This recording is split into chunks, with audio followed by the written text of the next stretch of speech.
नमस्कार। वार्षिक राशिफल 2024 के इस एपिसोड में आप सबका स्वागत है। आज इस वीडियो में मैं आपको आगामी सन 2024 के लिए कुंभ राशि वालों के लिए ये कैसा वर्ष रहने वाला है उसकी संपूर्ण जानकारी दूंगा। मित्रों, जो कुंडली आपको नज़र आ रही है ये चंद्र राशि पर आधारित है। 11 नंबर से कुंडली शुरू होती है। वार्षिक राशिफल के संबंध में आपको एक विशेष जानकारी देना आवश्यक होता है। देखिए, जब कोई भी राशिफल की जानकारी दी जाती है तो जो ग्रहों की जो राशि परिवर्तन होता है उसकी जानकारी के लिए तो हम लोग अलग से वीडियो बनाते ही हैं, परंतु जब वार्षिक राशिफल की गणना की जाती है तो इसमें मुख्यतः 4 ग्रहों की स्थिति मायने रखती है, क्योंकि ये 4 ग्रह जो होते हैं सबसे ज़्यादा समय तक एक राशि में विचरण करते हैं। सबसे पहली जो स्थिति देखी जाती है वो है शनि की, क्योंकि शनि एक राशि में 2.5 वर्ष के लिए रहते हैं, इसलिए इनका सबसे ज़्यादा प्रभाव होता है।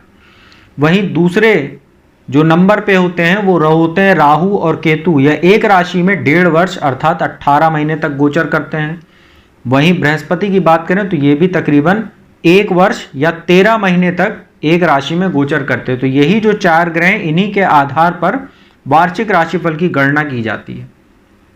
तो जो कुंभ राशि वालों की स्थिति रहेगी, आपको सामने जो कुंडली नजर आ रही है 11 नंबर से कुंडली शुरू होती है और आपकी ही राशि में प्रथम भाव में शनि विराजमान है, शश नामक महापुरुष राजयोग बनाकर।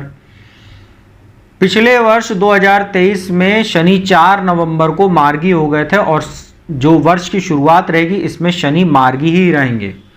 इसमें 2 स्थितियां आपको शनि की जानकारी होना आवश्यक है शनि से संबंधित।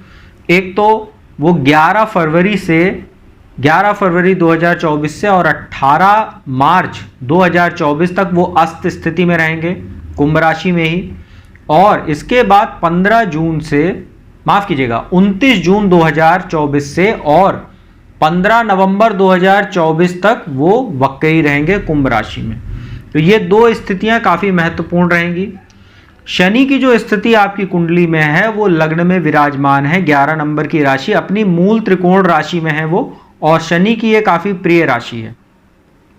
यहाँ पर जो उनकी दृष्टियां हैं वो आपके 1 मई 2024 तक, तो जब तक आपके मेष राशि में बृहस्पति गोचर कर रहे हैं तो बृहस्पति पर रहेगी जो नीच दृष्टि है, और जो बृहस्पति हैं वो 1 मई 2024 को राशि परिवर्तन करेंगे, वृषभ राशि में आएंगे और वो आपके चतुर्थ भाव में आ जाएंगे, तो वहां से बृहस्पति पर शनि की दृष्टि हट जाएगी। तो अभी 1 मई 2024 तक तो शनि की नीच दृष्टि मेष राशि पर पड़ेगी जहां बृहस्पति अकेले विराजमान रहेंगे। इसके बाद जो शनि की दूसरी दृष्टि है, सप्तम दृष्टि, वो आपके सप्तम भाव पर रहेगी सिंह राशि पर, और 10वीं दृष्टि वृश्चिक राशि पर रहेगी, आपके कर्म स्थान जो दशम स्थान होता है। शनि अभी मार्गी स्थिति में है साल की शुरुआत से लेकर, और वो 29 जून तक वो मार्गी रहेंगे, लेकिन इसमें जो बीच का एक समय जो पड़ेगा समय काल 11 फरवरी से 18 मार्च तक वो अस्त रहेंगे। तो जो साल की शुरुआत रहेगी इसमें शनि आपके लिए काफ़ी अच्छे अवसर बना रहे हैं, चाहे वो मान सम्मान दिलाने की बात हो, चाहे आपके पराक्रम पुरुषार्थ में वृद्धि की बात हो, क्योंकि अभी बृहस्पति भी 1 मई 2024 तक बैठे हैं पराक्रम के घर में, और 31 दिसंबर 2023 को बृहस्पति भी मार्गी हो जाएंगे।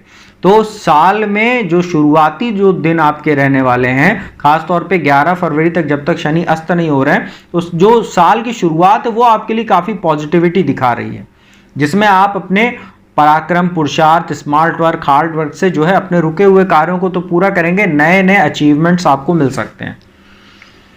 तीसरे भाव पर दृष्टि पड़ेगी और यहाँ पर बृहस्पति भी मार्गी हो चुके, तो आपके छोटे भाई बहनों से भी संबंध लगातार सुधरते जाएंगे।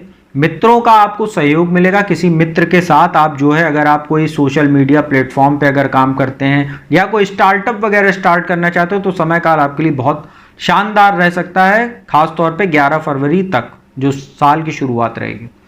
इसके बाद शनि की जो सप्तम दृष्टि रहेगी वो सप्तम भाव पर रहेगी, वैवाहिक सुख के घर पर, और यह साझेदारी का भी घर होता है, बिजनेस का।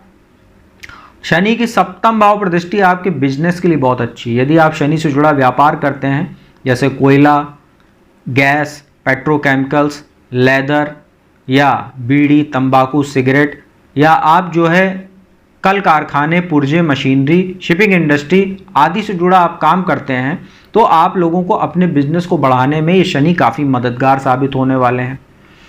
साथ ही जो वैवाहिक स्थिति आपकी पिछले दिनों काफी समस्या आ रही थी उसमें, अब आपको उसमें लगातार राहत भी देखने को मिलेगी। और इसमें एक अच्छी बात यह है क्योंकि राहु तो अब आपके दूसरे भाव में गोचर कर रहे हैं, अभी मैं उस पर बाद में आऊंगा। बृहस्पति की दृष्टि आपके 1 मई 2024 तक सप्तम भाव पर पड़ेगी। तो जो शनि चूंकि एक विच्छेदात्मक ग्रह होते हैं, वैवाहिक जीवन के लिए बहुत अच्छे नहीं माने जाते हैं, तो जो समस्याएं शनि अब पैदा कर रहे थे उसमें बृहस्पति आपको लगातार राहत देने का काम करेंगे और अच्छे आपके रिश्ते होते जाएंगे, दाम्पत्य जीवन आपका प्रगाढ़ होता जाएगा, अच्छा होता जाएगा। और व्यापार में भी आपको नई नई अच्छी स्थितियां ये शनि और बृहस्पति का दृष्टि संबंध सप्तम भाव पर बना के देगा। वहीं शनि की जो अंतिम दृष्टि है वो दशम भाव पर पड़ेगी, वहां वृश्चिक राशि बनती। शनि का ये अपना स्वयं का स्थान होता है, काल पुरुष की कुंडली में मकर राशि बनती है। तो जो लोग लॉ की फील्ड से जुड़े हुए हैं, राजनीति से जुड़े हुए हैं, सामाजिक कार्यकर्ता हैं, या अगर आप लोग जुडिशरी से जुड़ी पढ़ाई कर रहे हैं, जैसे BA LLB वगैरह कर रहे हैं और आप LLM वगैरह करना चाह रहे हैं, या किसी अच्छी यूनिवर्सिटी में एडमिशन लेना चाह रहे हैं, लॉ की फील्ड से जुड़े हुए, PCSJ वगैरह का एग्जाम देने जा रहे हैं, या लॉ से जुड़ी हुई अगर आप तैयारी कर रहे हैं, प्रशासनिक सेवा की तैयारी कर रहे हैं, ऐसे छात्रों के लिए तो बहुत ही अच्छा समय है, उनको विशेष सफलता मिलेगी। साथ ही जो लोग इन क्षेत्रों में कार्यरत हैं, जॉब करते हैं, तो उनके पद प्रतिष्ठा में वृद्धि, मान सम्मान में वृद्धि और कार्यस्थल पर आपको सम्मानित भी किया जा सकता है आपके काम के माध्यम से। तो मित्रों, जो कुंभ राशि है इसके लिए जो स्वराशि जो शनि होते हैं अपनी ही मूल त्रिकोण राशि में बैठे हैं, शश नाम का महापुरुष राजयोग बनाकर बैठे हैं, ये पूरे साल आपको लाभ देने वाले रहेंगे। बस आपको दो जो टाइम पीरियड रहेगा उसका ध्यान रखना चाहिए, 11 फरवरी से 18 मार्च तक। इसमें शनि अस्त रहेंगे तो थोड़ा सा मानसिक तनाव हो सकता है, कार्यों में अवरोध होगा जिससे आपकी स्थिति, मानसिक स्थिति थोड़ी सी अधीर होने लगेगी। तो आपको उस समय धैर्य बनाकर रखना चाहिए, योग, मेडिटेशन, प्राणायाम, इन सब चीजों का सहारा लेना चाहिए और भगवान शिव की पूजा उपासना करनी चाहिए, जिससे शनि का जो अस्त काल है वो आपके लिए नकारात्मक प्रभाव ना डाले। साथ ही जो शनि का वक्री काल रहेगा वहां पर भी आपको काफी सतर्क रहना पड़ेगा, वहां पर आपको कार्यस्थल पर विशेष सतर्कता बरतनी चाहिए 29 जून 2024 से 15 नवंबर 2024 के मध्य में। बाकी जो शनि का ओवरऑल अगर विश्लेषण देखा जाए, निष्कर्ष निकाले जाए, तो आपके लिए बहुत ही शानदार रहने वाले हैं और आपको नई नई जो है ये मतलब अपॉर्चुनिटी देंगे जिसको आपको कैश कराना रहेगा, तो आपके लिए बहुत ही अच्छा रहेगा साल। मित्रों, अब बात करते हैं बृहस्पति की। तो बृहस्पति जैसा आपको दिख रहा है, जहां पर 1 नंबर लिखा हुआ है, ये कुंडली का तीसरा भाव होता है। ये हमारे आत्मविश्वास का, पराक्रम का, पुरुषार्थ का, छोटे भाई बहनों का, मित्रों का, पड़ोसियों का घर होता है। बृहस्पति का यहाँ बैठना, बृहस्पति अब मार्गी हो चुके हैं, हालांकि शनि की नीच दृष्टि है, लेकिन अब बृहस्पति चूंकि आगे बढ़ रहे हैं वृषभ राशि की ओर। बृहस्पति की जो दृष्टियां हैं वो सप्तम भाव पर, भाग्य स्थान पर और लाभ भाव पर है। बृहस्पति ज्ञान के और आध्यात्म के और शिक्षा के कारक ग्रह होते हैं, वो देवगुरु होते हैं। हमारे जीवन में उनकी जो स्थिति होती है वो एक मार्गदर्शक के रूप में होती है। तीसरे भाव में बृहस्पति बैठेंगे तो आपका जो अब हार्ड वर्क या पुरुषार्थ, जो स्मार्ट वर्क आप करेंगे वो अच्छी चीजों में लगेगा। सप्तम भाव पर दृष्टि पड़ेगी तो जैसा मैंने बताया था अभी शनि के संदर्भ में, आपको बिजनेस बढ़ाने में ये फायदेमंद साबित होगा। अगर आप कोई कंसल्टेंसी से जुड़ा कोई काम करते हैं या अध्यापन के क्षेत्र से कोई काम करते हैं, कोचिंग वगैरह संस्थान चलाते हैं, तो आप लोगों के लिए बहुत ही अच्छा रहने वाला है। वैवाहिक जीवन भी ये बृहस्पति आपका अच्छा करेंगे और आत्मविश्वास में लगातार वृद्धि आपके ये करने वाले हैं। भाग्य स्थान पर दृष्टि पड़ने से आपकी धार्मिक यात्राएं भी होंगी, विदेश यात्रा भी कर सकते हैं। विदेश जाकर पढ़ने वाले छात्रों के लिए बृहस्पति सुनहरा अवसर बनाएंगे। लाभ भाव पर दृष्टि डालेंगे, एकादश भाव पर, जो 9वीं और बहुत ही शुभ दृष्टि होती है बृहस्पति की। आप जितना भी इस गोचर के दौरान पुरुषार्थ करेंगे, जितना भी आप एफर्ट और एनर्जी अपनी सही जगह लगाएंगे, उतना बृहस्पति आपको लाभ भी देने वाले रहेंगे लाभ भाव पर दृष्टि डालकर। तो शनि और बृहस्पति आपके लिए बहुत ही शानदार है। इसके बाद जो बृहस्पति की जो आगे जो स्थिति रहेगी वो 1 मई 2024 को राशि परिवर्तन करेंगे और अपने शत्रु शुक्र की राशि वृषभ में आपके चतुर्थ भाव में गोचर करेंगे। यह भी बहुत ही शानदार गोचर है क्योंकि जो काल पुरुष की कुंडली होती है उसमें चौथा भाव कर्क राशि होती है। बृहस्पति कर्क राशि में उच्च का फल देते हैं। साथ ही आपके लिए जो बृहस्पति की स्थिति होती है वो एक तो लाभ भाव होते हैं और धन के स्वामी होते हैं, और चतुर्थ भाव में भौतिक सुख साधन के घर में। तो 1 मई 2024 के बाद से बृहस्पति की स्थिति आपके लिए और भी शानदार होने वाली है, जिसमें माता के साथ आपके संबंध सुधरेंगे जो पिछले दिनों कुछ अगर खराब हो रहे थे। पिता के साथ भी आपके संबंध सुधरेंगे। राजनीति से जुड़े हुए लोगों के लिए, लॉ की फील्ड से जुड़े हुए लोगों के लिए, जो लोग धार्मिक कृत्य में कहीं सम्मिलित होते हैं, जैसे ट्रस्टी वगैरह हैं किसी मंदिर या किसी चैरिटेबल ट्रस्ट वगैरह के, या कोई जो सामाजिक काम करते हैं, ऐसे लोगों के लिए बहुत अच्छा है। जनता में आपकी जबरदस्त प्रसिद्धि बढ़ेगी। जैसा मैंने बताया, धनेश और लाभेश होकर चतुर्थ भाव में, तो भौतिक शुभ साधनों में ये बृहस्पति वृद्धि कराएगा और एक से ज्यादा वाहन, भूमि, भवन, प्रॉपर्टी क्रय कराने में बृहस्पति आपको आशीर्वाद प्रदान करेगा। अष्टम भाव पर 1 मई 2024 के बाद से दृष्टि रहेगी, दशम भाव पर और द्वादश पे दृष्टि रहेगी। तो दुर्घटनाओं में भी जो योग आदि बनेंगे उसमें भी ये कमी करने का काम करेगा, क्योंकि आपके अष्टम भाव में केतु का गोचर है और दूसरे भाव में राहु का गोचर है जो अष्टम भाव को देख रहा है। दशम भाव पर दृष्टि डाल के आपके कार्यस्थल पर आपके लिए मान सम्मान की बढ़ोतरी करेंगे, पद प्रतिष्ठा में वृद्धि। और द्वादश पे जो बृहस्पति की दृष्टि पड़ेगी यह आपके खर्चों पर भी लगाम लगाएगी। साथ ही आपका अगर कोई कोर्ट कचहरी से जुड़ा कोई मामला चल रहा है उसमें भी बृहस्पति ये आपके पक्ष में मामला करने का कार्य करेगा। बृहस्पति की तो पूरे साल आपके लिए स्थिति बहुत ही अच्छी है, वो आपके लिए काफी शुभ स्थिति में रहने वाले हैं। इसके बाद राहु केतु की बात कर लेते हैं। राहु 30 अक्टूबर को आपके दूसरे भाव में आ चुके हैं, जो वाणी का स्थान होता है, संचित धन का घर होता है, और अष्टम भाव में केतु का गोचर आपके है और ये पूरे वर्ष भर चलेगा। अब राहु का दूसरे भाव में बैठना, बृहस्पति की राशि में बैठना, तो राहु का अपना कोई फल तो होता नहीं। एक तो वो शनि का फल लेके देते हैं, साथ ही जिस राशि में और जिसके साथ बैठते हैं, जिस ग्रह के साथ, उसका फल वो लेकर ही अपना प्रभाव देते हैं।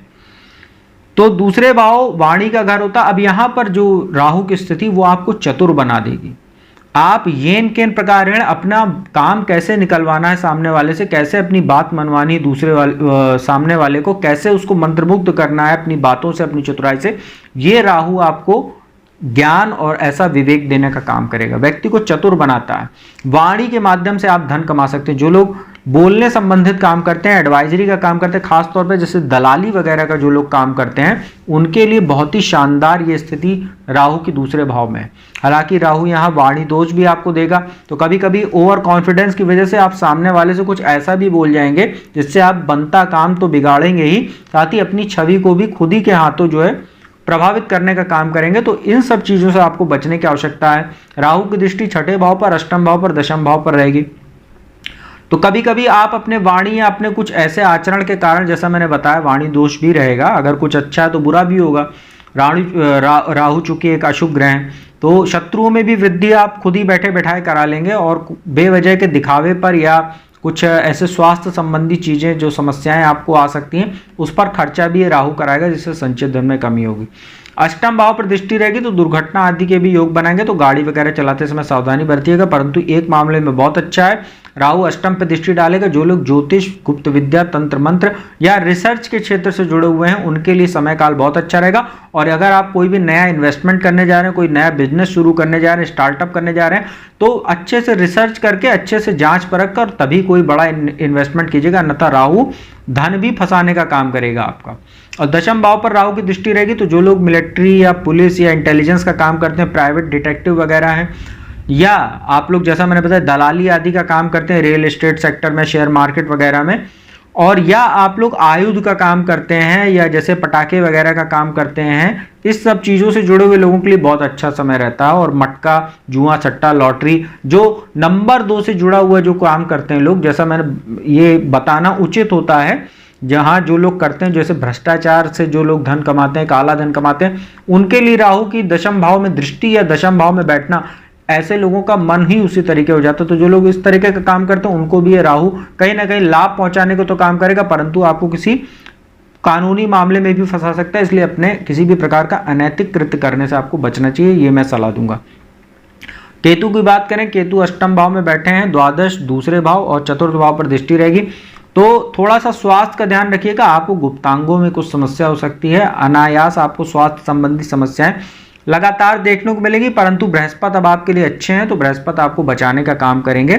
और द्वादश पे दृष्टि, तो बेवजह के बाद विवाद में पड़ने से आपको बचाना चाहिए। हालांकि थोड़ा स्थान परिवर्तन भी आपका कोई हो सकता है अचानक, आपको चाहे वो नौकरी आपका ट्रांसफर हो जाए या आप किराए के मकान में रहते थे, आपको अचानक मकान बदलना पड़ जाए किसी कारणवश, तो ये सब स्थितियां भी केतु यहाँ अष्टम भाव में, क्योंकि अचानक परिवर्तन करने का काम है राहु केतु का।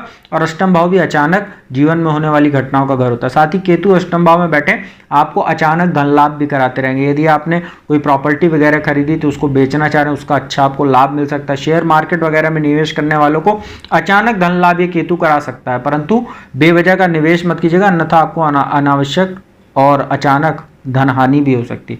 चतुर्थ भाव पर दृष्टि रहेगी तो बार बार मैं बता रहा हूं, बड़ा निवेश करते समय सावधानी बरतिएगा। बिना जांचे परखे और बिना कागज वगैरह अच्छे से पढ़े किसी भी प्रकार का प्रॉपर्टी वगैरह में निवेश मत कीजिएगा, अन्यथा ये राहु की जो केतु की दृष्टि है चतुर्थ भाव पर पड़ेगी, वहां पर 1 मई 2024 से बृहस्पति भी आ जाएंगे तो उनकी एक प्रकार का चांडाल दोष जैसी स्थिति बन जाएगी। तो कोई भी बड़ा निवेश करते समय बचेगा। और माता के स्वास्थ्य का 1 मई 2024 के बाद से खासा ध्यान रखिएगा आप। तो मित्रों, यह था कुंभ राशि वालों के लिए वार्षिक राशिफल सन 2024 के लिए कैसा रहने वाला है। उपाय की बात कर लेते हैं। पूरे साल आप लोगों को शनि जी की पूजा उपासना करनी चाहिए। ओम शं शनिश्चराय नमः इस मंत्र का यथासंभव आपको जाप करना चाहिए। साथ ही हर शनिवार को आप नियम बना लें, पीपल के वृक्ष के नीचे जाकर संध्या काल में सरसों के तेल का दीपक जलाइए। और यदि पीपल का वृक्ष आपको नहीं मिलता है आसपास कहीं, तो घर में ही किसी गमले में शमी का पौधा लगाकर उसी के समक्ष जो है दीपदान किया कीजिए हर शनिवार को। तो ये आप लोगों के लिए बहुत अच्छा रहेगा। और जितना संभव हो सके काले कपड़े या काला वस्त्र धारण करने से बचें तो अच्छा है। हल्के वस्त्रों को धारण कीजिए, तो ये आपकी मानसिक स्थिति को भी अच्छा रखेगा। तो मित्रों, उम्मीद करता हूं वीडियो आपको अच्छी लगी होगी, इन्फॉर्मेटिव लगी होगी। यदि वीडियो अच्छी लगी तो चैनल को सब्सक्राइब कीजिएगा, बगल में बेल आइकन का बटन उसको प्रेस कीजिएगा। और जो भी चाहता है कुंडली विश्लेषण कराना चाहते हैं तो मेरा नंबर डिस्क्रिप्शन स्क्रीन दोनों पर उपलब्ध है, उस पर संपर्क करके आप अपॉइंटमेंट ले सकते हैं और मेरे द्वारा कुंडली विश्लेषण का लाभ देश दुनिया के किसी भी कोने से प्राप्त कर सकते हैं। तो अब मैं अपने वाणी को यहीं विराम देता हूं। अगली वीडियो में अगली राशि के लिए आपको वार्षिक राशिफल कैसा रहेगा सन 2024 के लिए उसकी संपूर्ण जानकारी लेकर हाजिर हूंगा। तब तक के लिए ओम नमः शिवाय।